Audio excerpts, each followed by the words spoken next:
বৰ্তমান আমাৰ ফাৰ্মখন চলি থকা আপোনালোকে দেখিছে ইয়াত বৰ্তমান যিটো জাত আছে সেইটো হোৱাইট লেগহৰ্ণ বুলি কয়।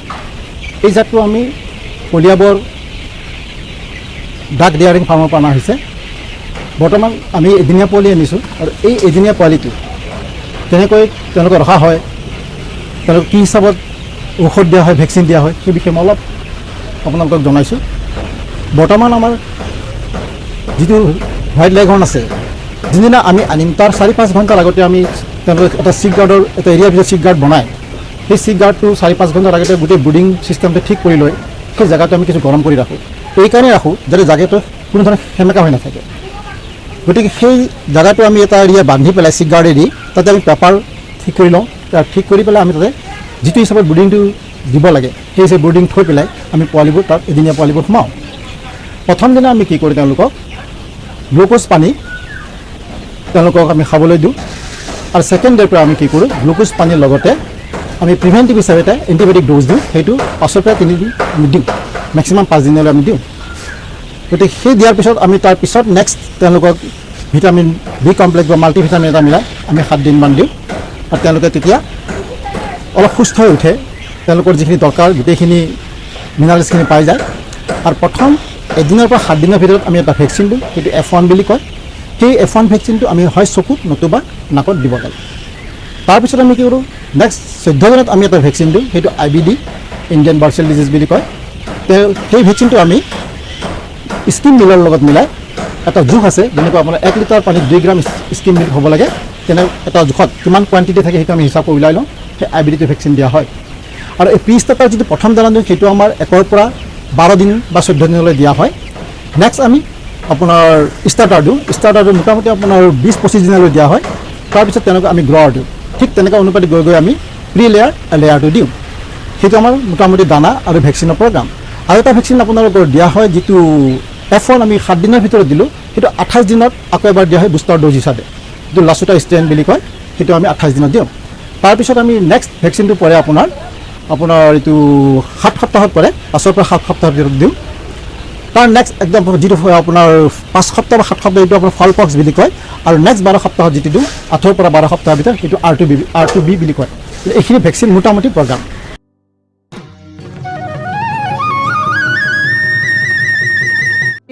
ক'ভিড অতিমাৰীৰ সময়ত আমি লক্ষ্য কৰিছোঁ যে একাংশ লোকে কৰ্মসংস্থাপনতা হেৰাইছে আৰু কিছুমানেও আৰ্থিকভাৱে সংকটত পৰিছে। বিভিন্ন চাকৰি বা কিছুমান কামৰ পৰা তেওঁলোকে কাম হেৰুৱাব লগা হৈছে। আৰু আন এটা যোগাত্মক দিশ হ'ল যে এই অতিমাৰীৰ সময়ত বহু সংখ্যক লোকে হাঁহ কুকুৰা বা ব্ৰইলাৰ পালন কৰি তেওঁলোকে লাভজনক হৈছে। গতিকে ইয়াৰ পৰা ক'ব পাৰি যে অতিমাৰীৰ সময়ত আমি পশুপালন খণ্ডই এক যোগাত্মক দিশত থকাটো অতি গুৰুত্বপূৰ্ণ কথা। আৰু সেই সূত্ৰে আমাৰ বিভাগৰ পৰা আমি সকলো ধৰণৰ লোককে যিসকলে কুকুৰা পালন হাঁহ পালনৰ ক্ষেত্ৰত আগ্ৰহী তেওঁলোকক আমি প্ৰশিক্ষণৰ ক্ষেত্ৰত আমি অগ্ৰাধিকাৰ দিছোঁ। আৰু তেওঁলোকে যেতিয়াই আমাৰ তাত আহিছে তেওঁলোকক সেইমতে আমি প্ৰশিক্ষণৰ ডেট দি পেলাই বিশেষকৈ চৰকাৰী কুকুৰা পাম আৰু ব্ৰইলাৰ ষ্টিক প্ৰডাকশ্যন ফাৰ্মৰ সহযোগিতাত আমি ইয়াতে নিয়মীয়াভাৱে প্ৰশিক্ষণৰ ব্যৱস্থা কৰিছোঁ। মূল কথা হ'ল যে চৰকাৰী কুকুৰা পাম বিৰুবাৰীখন এখন প্ৰশিক্ষণ ভিত্তিক আৰু প্ৰদৰ্শনীমূলক কুকুৰা পাম। আৰু এই কুকুৰা পামখনৰ মূল অবজেক্টিভটো হৈছে যে আমি ল' ইনপুট টেকন'লজি বা LIT বাৰ্ড যিবোৰ কুকুৰা কওঁ, এই LIT কুকুৰাক আমি বিশেষকৈ পালনৰ ক্ষেত্ৰত আমি অগ্ৰাধিকাৰ দিওঁ। আৰু যাৰ কাৰণে নেকি আমাৰ যিসকল কুকুৰা পালক তেওঁলোকে LIT বাৰ্ড পালন কৰিবলৈ আগবাঢ়ি আহে।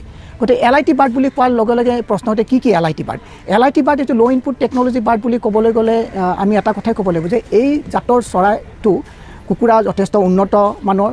আমাৰ থলুৱা কুকুৰাই বছৰত যিটো 50 পৰা 60টা কণী উৎপাদন কৰে, আমি এই ল' ইনপুটে যিটো কম খৰচী অথচ উন্নত জাতৰ, গতিকে এই কুকুৰাৰ পৰা আমি বছৰেকত 130টাৰ পৰা 250লৈ পাব পাৰোঁ।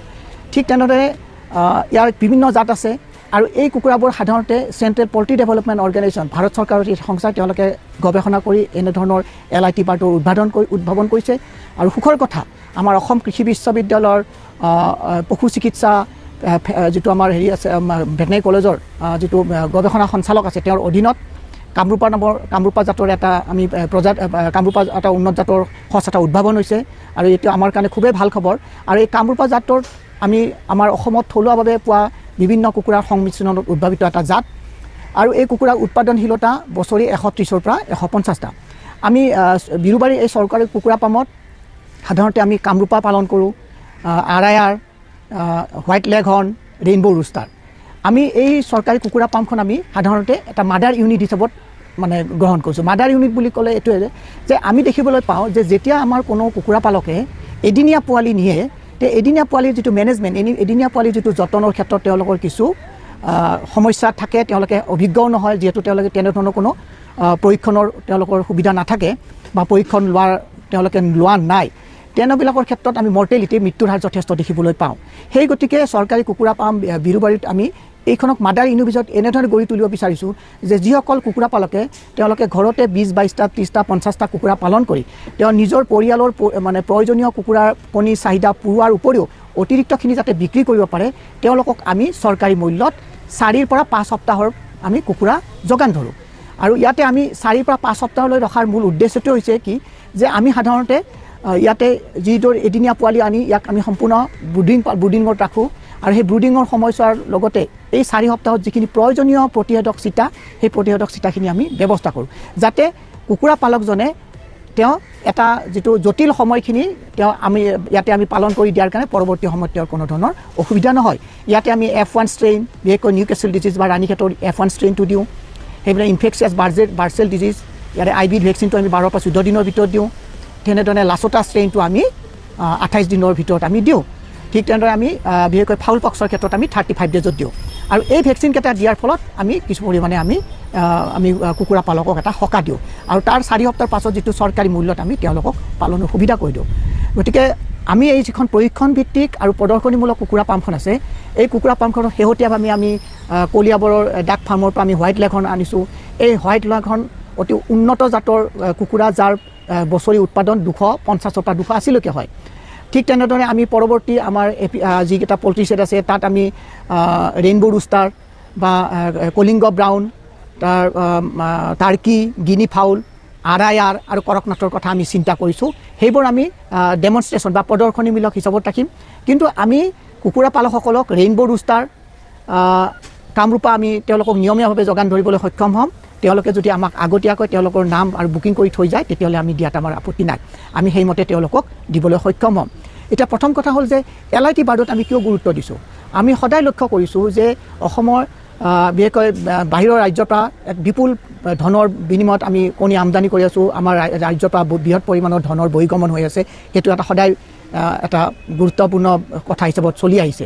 কিন্তু কথা হ'ল যে আমাৰ যিটো গাঁও অঞ্চলত প্ৰতিটো পৰিয়ালে যদি কমেও 20টাৰ পৰা যদি 30টা কুকুৰা পালন কৰে, বিশেষকৈ LIT জাতৰ বা উন্নত প্ৰজাতিৰ কুকুৰা যদি পালন কৰে, ই ৰেইনবো ৰুষ্টাৰে হওক, কামৰূপাই হওক, আৰায়ে হওক বা হোৱাইট লেগনে হওক, তেতিয়াহ'লে তেওঁলোকে অন্ততঃ 4.5 মাহৰ পিছত তেওঁলোকৰ প্ৰডাকশ্যন আৰম্ভ হ'ব আৰু তেওঁলোকে অন্ততঃ তেওঁৰ ঘৰৰ প্ৰয়োজনীয় কুকুৰাৰ কণী চাহিদা পূৰোৱাৰ প্ৰতি অতিৰিক্তখিনি তেওঁলোকে বিক্ৰী কৰিব।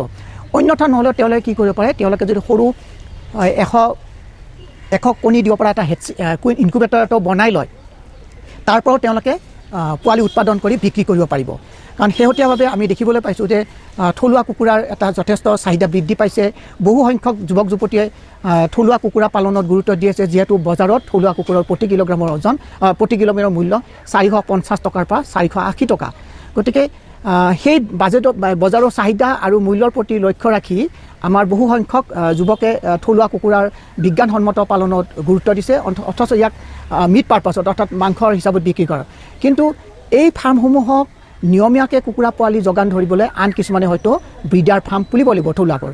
আৰু সেই যিসকলে থলুৱা কুকুৰাৰ পোৱালি বিক্ৰী কৰিম বুলি ভাবিছে, তেওঁলোকে তেতিয়া কণী উৎপাদন কৰি হেটচিং কৰি তেওঁ কিছু নিজাকৈ ইনকিউবেটৰ বনাই ল'ব পাৰে বা কিনিব পাৰে। তেতিয়াহ'লে যিসকলে থলুৱা কুকুৰাৰ পাম হৈছে তেওঁলোকে যোগান, যিহেতু এটা থলুৱা কুকুৰা পোৱালিৰ দাম 40ৰ পৰা 45 টকা। গতিকে তেওঁ যিটো বজাৰৰ কণীৰ মূল্য যদি 10 টকা হয়, তেওঁ 21 দিনৰ পিছত সেই কুকুৰা পোৱালিটোৰ দাম হৈ গৈ 45 টকা। গতিকে সেইটো যথেষ্ট লাভজনক হয় তেওঁ কণী বিক্ৰী কৰাৰ সলনি। সেইসকলে গতিকে আমি দুটা শ্ৰেণী আমি ইয়াতে কুকুৰা পালক পাওঁ, বিশেষকৈ থলুৱাৰ ক্ষেত্ৰত।